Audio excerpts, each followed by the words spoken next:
stress na. Hindi na sana ako kakain, nagutom lang ako. Pag nilipat ko kaya to dun sa ano. Wow. Malambot. Malambot siya.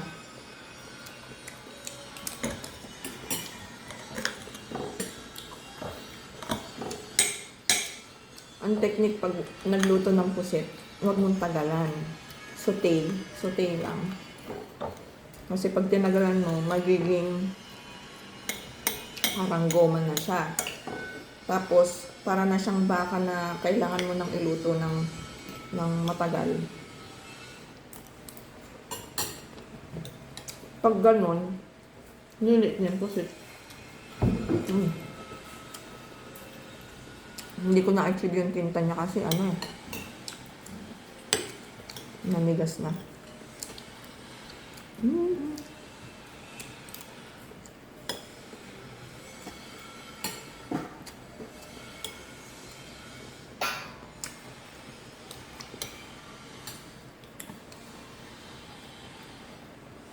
Okay lang.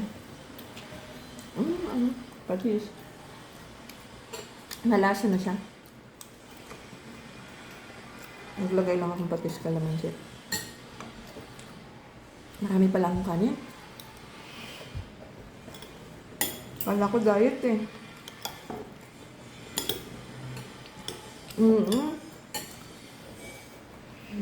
Isang cup yung kanin ko na, isang ganito.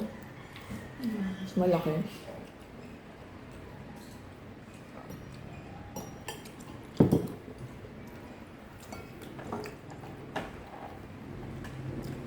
So, walang anghang yung sili. Pwede nga.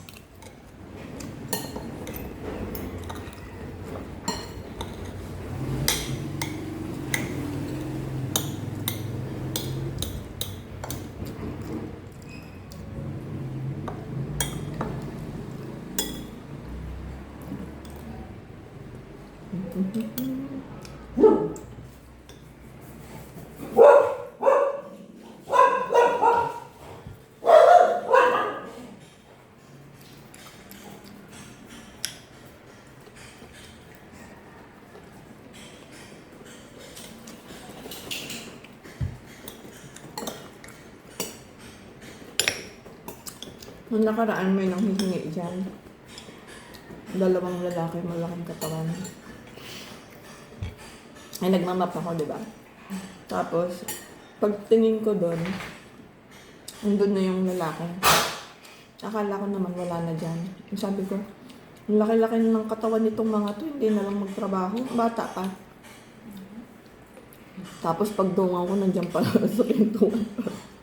Narinig niya lahat ng sinabi ko.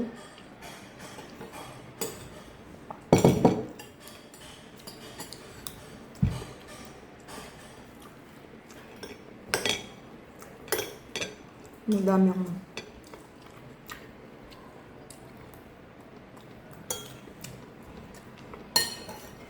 parang hindi na ako ganun kasaya pag walang gulay. Nasanay na ako may gulay.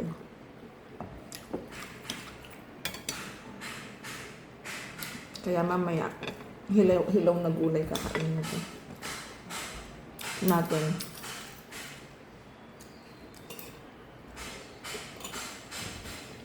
Titingin ako ng papaya.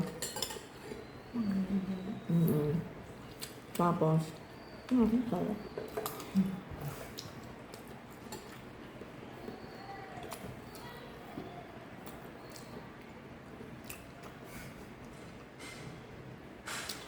Wala namang lime, so sampalok ko lang.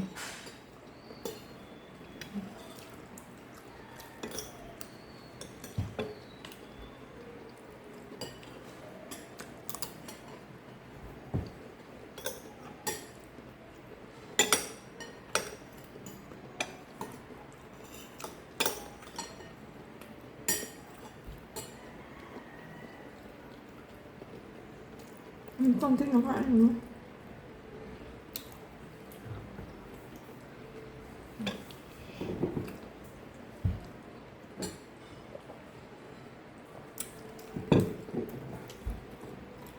Tsaka ang sarap pag bagoong, no?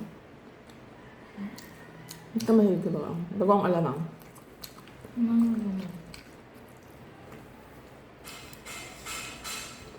May bagoong tayo? Meron po. Luma. Nabili ko yan. Mm. Binili ko yan.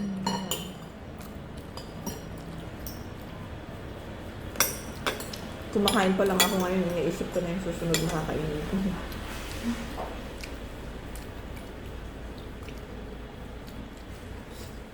Mabilis lang lutuin yun eh.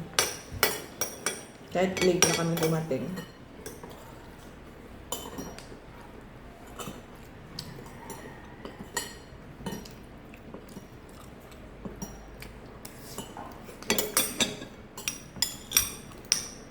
So, hindi ko na ubusin yung kanin ko.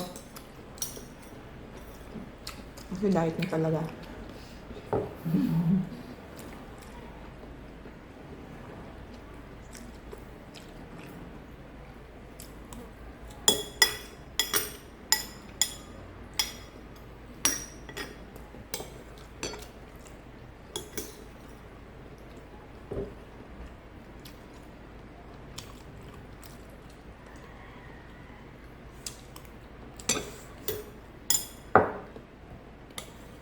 Ako na.